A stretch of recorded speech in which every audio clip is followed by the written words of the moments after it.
following program is brought to you as a community service by American Cablevision in cooperation with the Public Access Consortium of Indianapolis.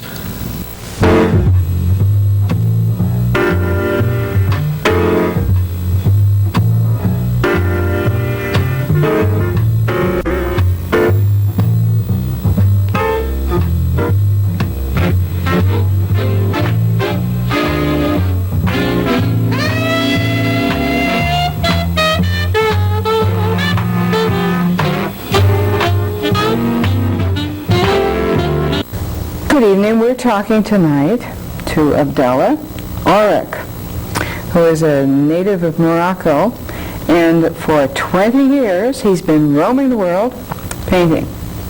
He really has broken the barriers through art, and that's what our organization is all about. Abdallah, why don't you start from the beginning? When you left Morocco, and why you have been roaming for 20 years painting? Well, as you say, to start from the beginning, it's quite a long story. I wouldn't tell it in 1 hour or 2 hours. Well, now, not all of that. We don't have that much time. Most of the story. Actually, it's due to an earthquake that took place in my hometown, Agadir. This is when you were a young man. Yes, I was 14. And the city was completely destroyed and left some kind of 20,000 people dead. And next day I was taken by the International Red Cross to Europe, where I was adopted by a Belgian family, and from there I carried on my Western studies, and particularly the artistic studies. And in Belgium, as you know, is a kingdom of the Flemish art. And once I saw the Flemish art, I discovered a certain interest in colors and forms. However, under certain Flemish teachers, I was able to discover the real world, the real vocation in this field. So it was really being in Belgium that got you started on this art career? Yes, that was actually that. And also during those years of studying there in the summer vacation, I started to move in the neighboring towns and countries. And as the years passed, I kept on then moving further and further, and once the 64 came, and then was really my beginning of a big odyssey through the world, carrying my easel and painter. Now you're just finishing up your tour of the United States, which has, you have been in every state except Hawaii, is that right? Yeah, after exploring the continents of Africa, Europe, Asia, and Oceania, when I came to the American continent in 1982, and then it started by a show in the state of Louisiana, in the city of New Orleans. So from then I carried from state to state, painting landscape scene and writing about each one of those states, all the way to Alaska and backwards to Maine, with the exception of Hawaii, that is the only state left to complete the 50th. Well, now, I asked you to start at the beginning, and I skipped over an awful lot of this myself, because in between this odyssey in the United States, you told me earlier that you have been in every country except South Africa and Israel in the Asian and African and European continents.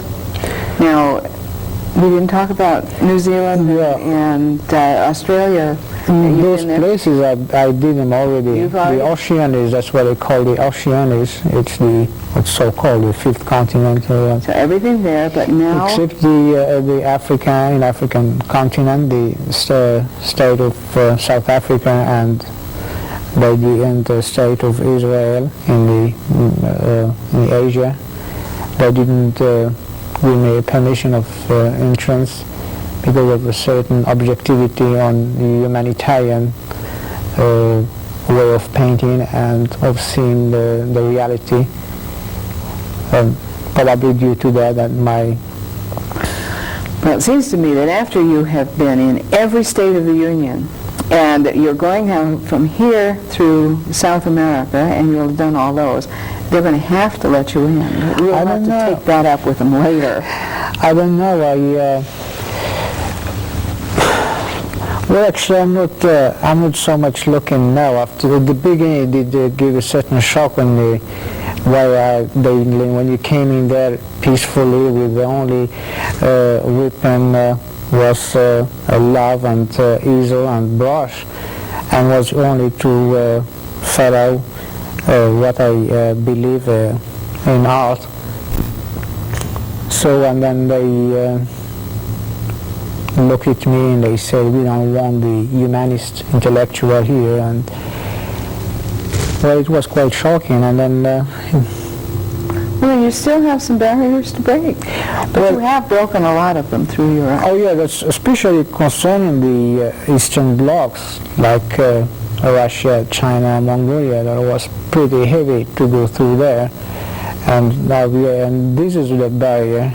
It was very heavy because through those places, photographers were expelled and confiscated their cameras, but the artists, they let him in with his easel or pencil. Let's take some time now. You brought your portfolio with you, and there are a number of things in your portfolio that I think would be of interest to the artist, and it gives sort of a form to this odyssey of yours. And you can, as we look at it, would you tell the audience what we're seeing? Sure, yeah. Okay. Now, this portfolio begins with the very beginning of your trip, or when does this? This is only my second portfolio, but it's entirely about clippings, newspaper clippings in the... Well, here we have one in Arabic. And yeah, that's Moroccan, a couple of Moroccan newspapers with the Arabic, French language from different political parties, both right-wing and left-wing, the way they appreciate the art, because the art actually is the only discipline that really puts people together, different minds and of different convictions.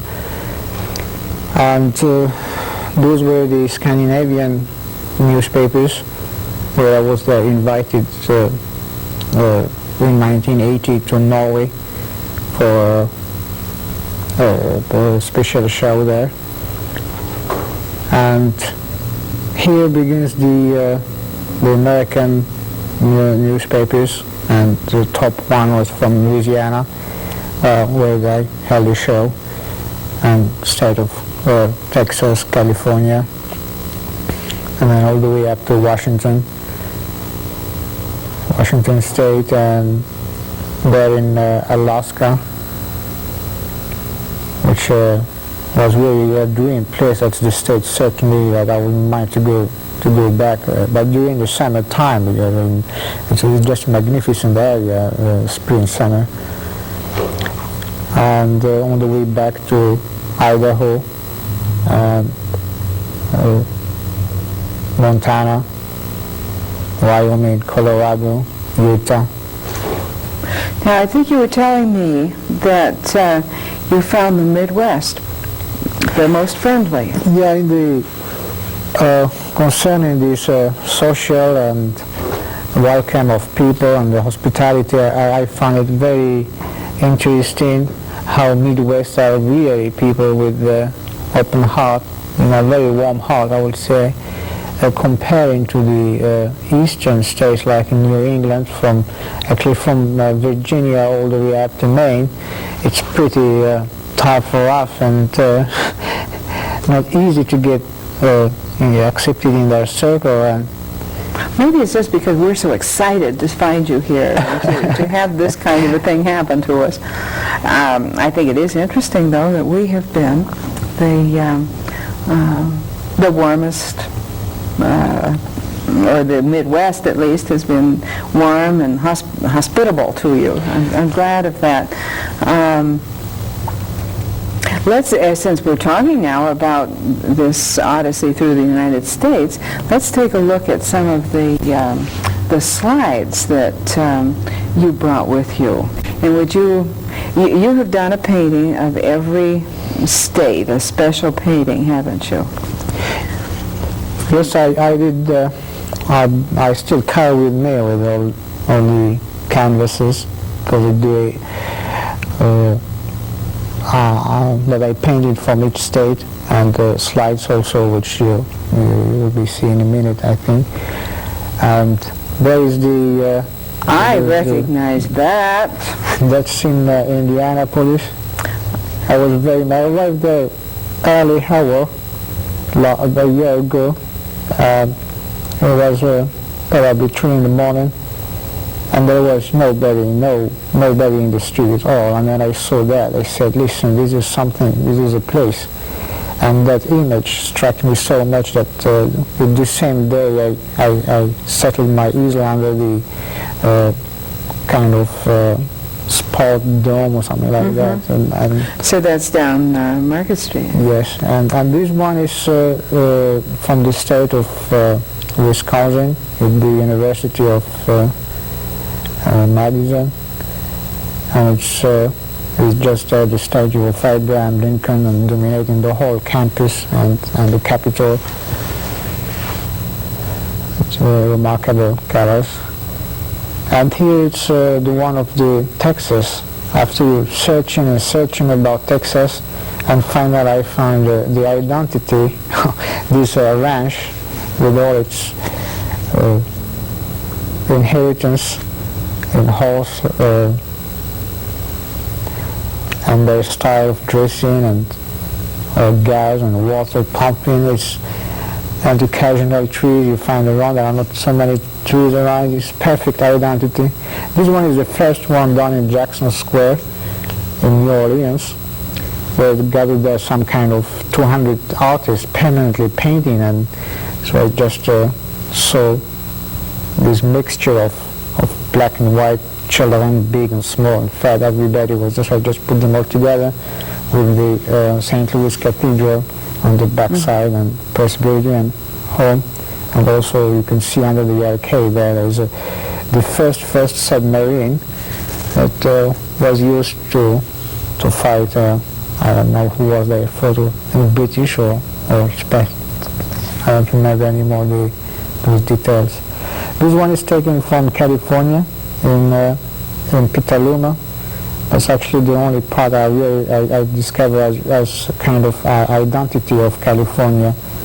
In the South there are too many influences from the Hispanic culture, which I'm so much familiar to it, that I didn't find something productive out of that, independent from it. And here was this Petaluma, a small town with its flavor of architecture that used to be in San Francisco, that was destroyed by the earthquake, but still remained in Petaluma and inside of the buildings. But the town actually was entirely built by the very, very low class. So it's something created with hard paint work. And this is all the way up to Washington State. I was there following this magnificent West Coast, and I thought I would find a way to reach Canada, and then I found the last spot within Near Bay, where the Indian reservation, a tribe called Maka, after having a certain contact with them, and I found out they are the descendant from the Eskimos, and one of the tribes that settled there. And for me, having contact with those tribes, I already have already been in touch with the southern tribes, and for as a Berber artist was something for me remarkably meaning to see the natives and see how they live, and comparing their legends to mine, and seeing the Atlas Mountain with the northern of this part of the world is something significant where, but still I find there is a lot of separation and ocean. I really see that their way of their philosophy basically is so much similar to the Tibetano-Mongol civilization in the ancient time. And from there also the other slide is from South Dakota. And with, this state also is the second state that's been impressed me. The first was Alaska, and the second one is South Dakota, with its such a beautiful state with and the people and the simplicity.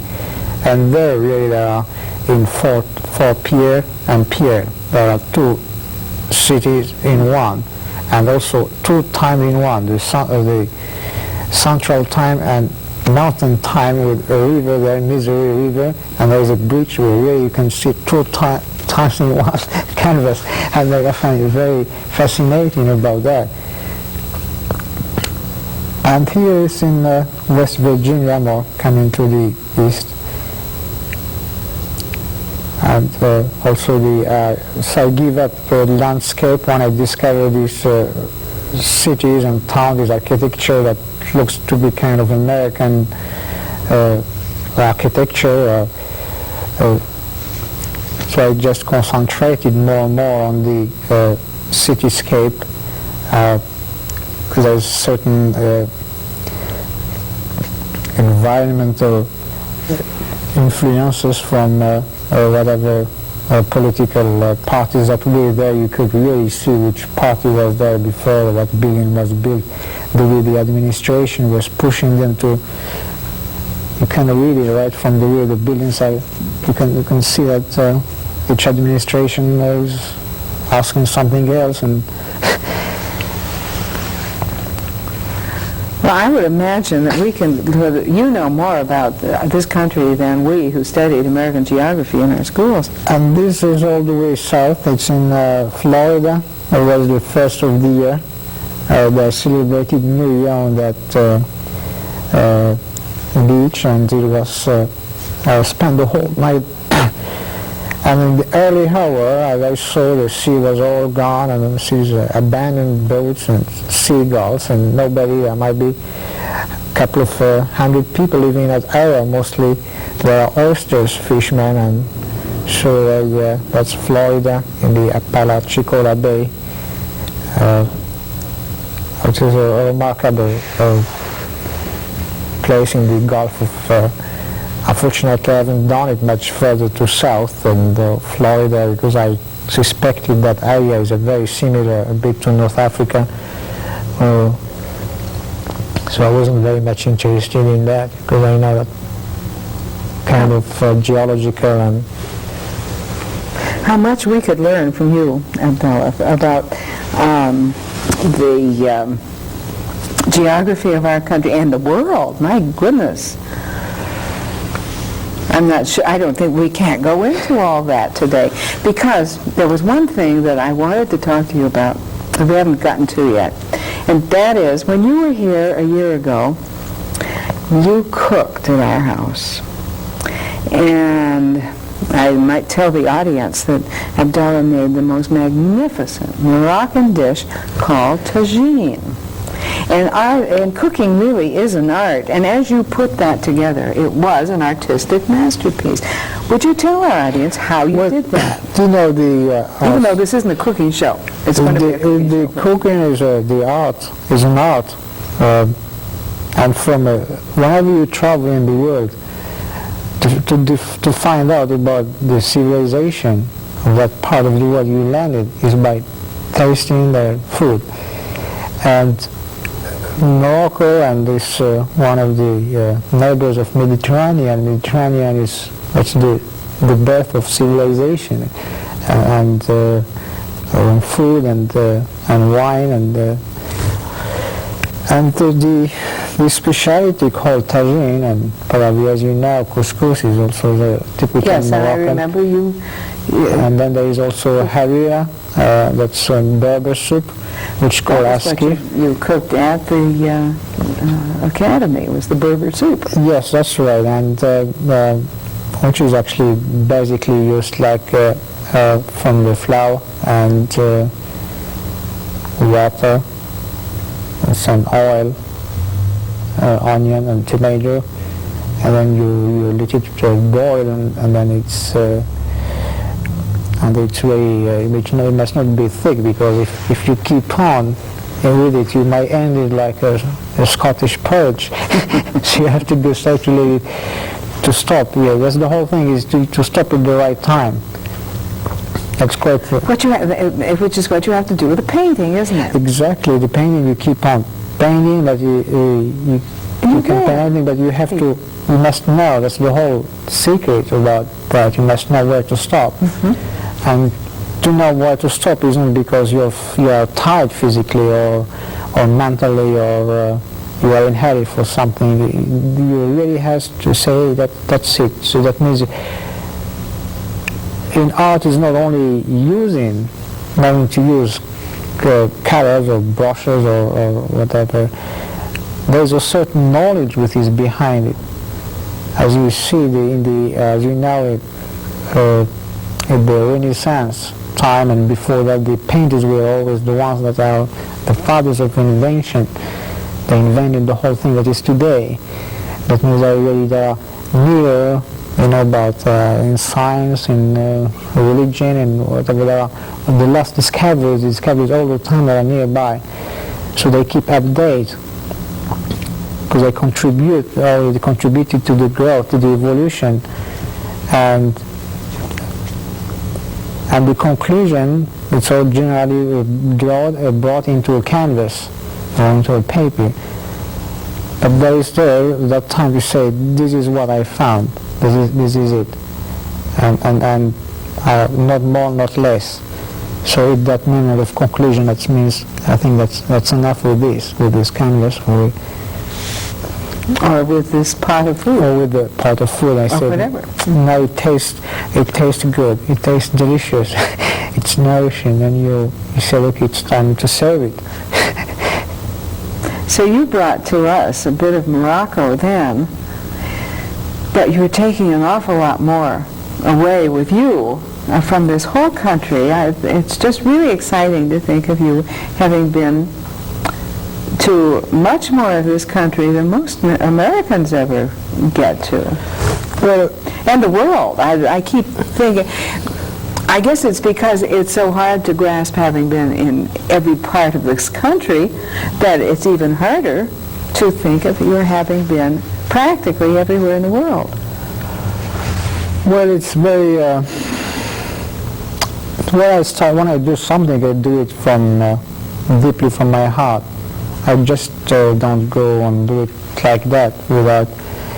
So I do it with a concentration and love, and go with a deepness and deep and analyze it to the root, and to the deepest root, or to the highest root,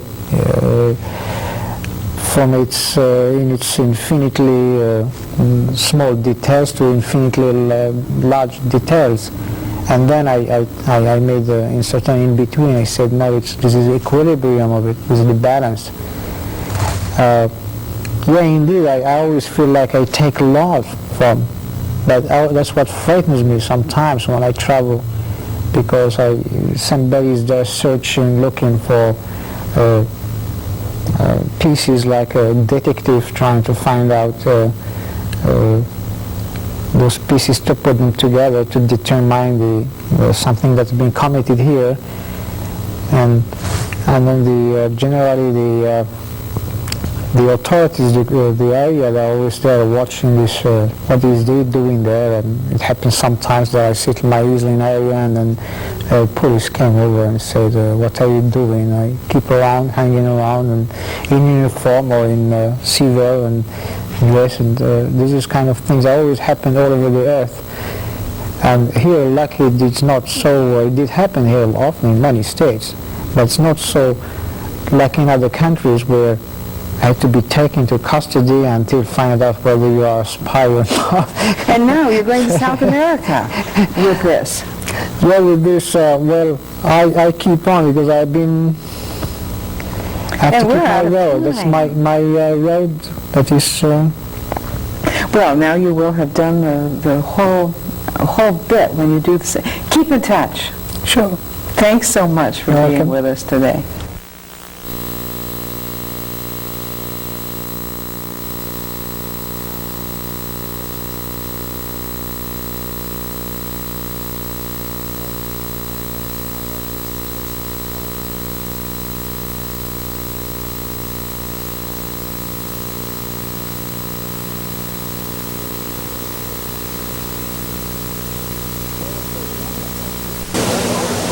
$4:30, 11 o'clock. 6:30, 12 o'clock, 5 o'clock. 7:30. It's on 24 hours a day, 7 days a week. CNN Headline News, the perfect news for your busy schedule. This is CNN Headline News. You're in tune with the world. Get the major national and national news headlines immediately. Instant coverage of what's happening around the world. The latest in sports, people, and places. The weather, features. Get the whole world of news in a fast-paced 30 minutes, 24 hours a day. It's immediate, it's complete. The perfect news for your busy schedule. Don't wait until 5, 6, or 7 for the evening news. Get the news instantly. Turn to CNN Headline News. It's on right now.